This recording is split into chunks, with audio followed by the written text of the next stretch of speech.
ఈరోజు భగవద్గీతలో 11వ అధ్యాయంలో 16వ శ్లోకం యొక్క తాత్పర్యం తెలుసుకుందామండి. గురు బ్రహ్మ గురు విష్ణు గురుదేవు మనసు గురు సాక్షాత్ పరబ్రహ్మ తస్మై శ్రీ గురవే నమః. అనేక బాహూదర వక్త్రనేత్రం పశ్యామి త్వాం సర్వతో అనంతరూపం నాంతం న మధ్యం న పునస్తవాదిం పశ్యామి విశ్వేశ్వర విశ్వరూప.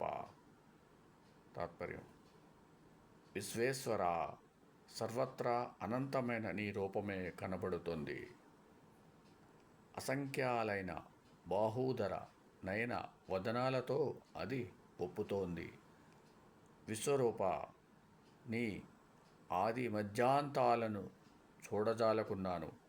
నీవు సర్వగతుడవు. ఓం సమ సద్గురు సాయినాథ్ మహారాజ్కి జయ. ఓం సమ సద్గురు భరద్వాజ్ మహారాజ్కి జయ. ఓం నమో వాసుదేవాయ నమః.